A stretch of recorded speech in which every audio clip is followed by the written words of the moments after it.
As a man thinketh, so is he.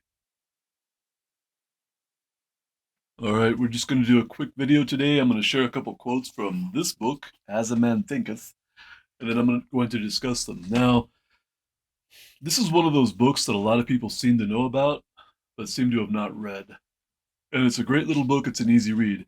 If you just happen to be in a place in life where you feel out of sorts and you feel like you could use a little bit of an attitude adjustment or a outlook adjustment, a really easy tactic is to take this or something similar to it and read it for about 15 minutes every night before you go to bed.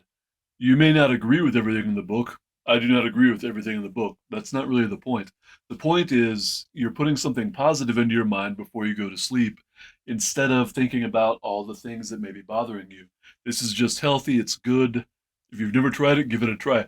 It doesn't have to be this book. Pick something else if you're interested in something else, but make sure it's something that's basically positive that and I think it can help if it's something that doesn't relate necessarily to anything that you're dealing with if you're feeling a lot of stress, because the point is to just give yourself something a little bit positive before you go to sleep.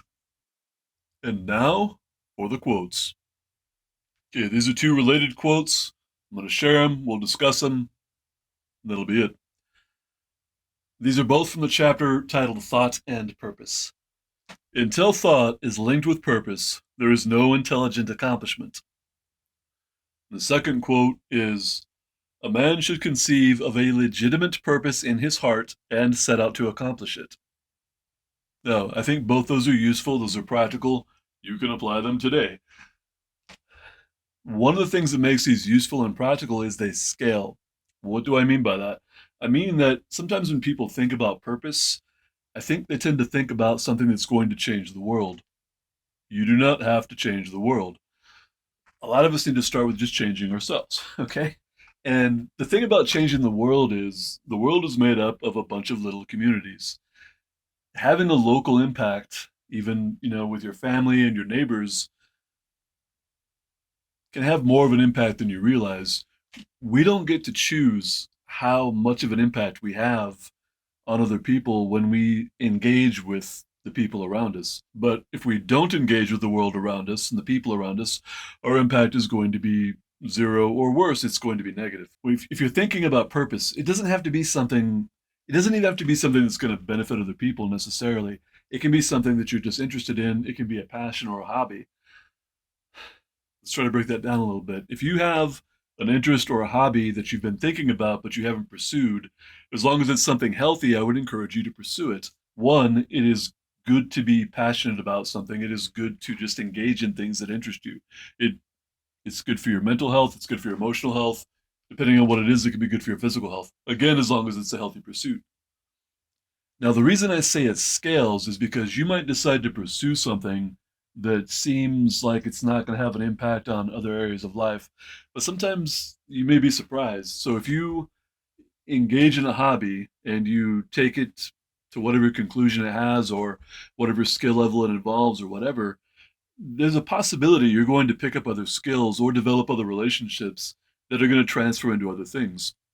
I'll give you a personal example. When I was younger, I decided I wanted to pursue a career in executive protection, so which is a bodyguard. So I went and I took a bunch of classes, a lot of classes.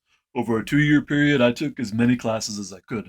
I took legal classes, I took classes on surveillance, I took tactical classes, I took close quarters combatives classes. I took a lot of classes, a lot of things. So I did that in pursuit of a career change. The unintended consequence was I learned how to teach. Now, I had already been doing some teaching. I had taught some people self-defense. I had taught a couple seminars and things like that, but I hadn't really learned how to structure a class and how to set up a seminar. And without trying to learn how to do that, by exposing myself to some really good instructors in really a wide range of things, I learned how to teach. The result of that was I decided to teach self-defense, and because of that, I've been able to impact a lot of people that I never would have impacted if I had just stuck with doing executive protection exclusively. So, what I want to emphasize is if you have a passion or an interest and you think it's something you can pursue, try to do that. Okay, don't not do it just because you think it's not important or There's so many different reasons people will not pursue things they're interested in. Anytime you think about a hobby you want to pursue or a passion that you have, or you might even have an idea that you think will help a lot of people, you will always be able to find reasons why it won't work or why it's not worth your time. Again, it might not lead to the outcome that you want or the outcome you think is going to be most beneficial, but you might pick up skills or relationships along the way that can help you and help other people. So don't let your fears get in the way of not pursuing your dreams.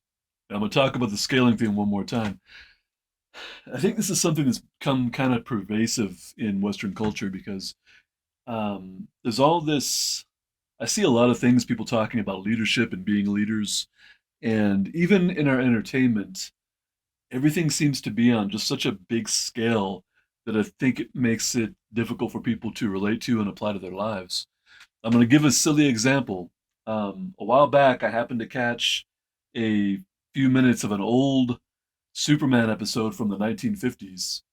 And in the episode, Superman was dealing with local crime.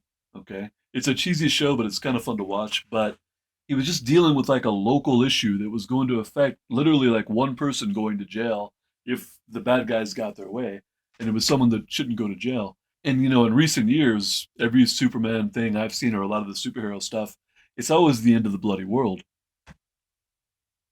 Personally, I am very tired of that.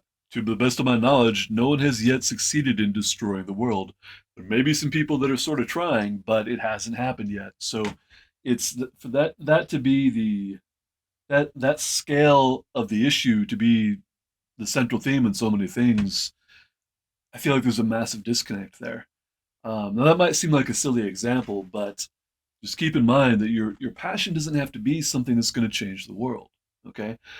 Another thing that goes into that, I think, is we hear about people that change the world. Someone gets an idea and they invent something or they think of something and it has a big impact. That's great, but not everyone's going to do that, and you shouldn't feel like just because your idea or passion doesn't look like it's going to scale that way that it should not be pursued. So just don't undervalue having a local impact and local involvement, even if it just means your family and people you work with or go to church with or whatever else it is. All right, I am out of words. I'm going to try to edit this and see if I made any sense. Go read a book.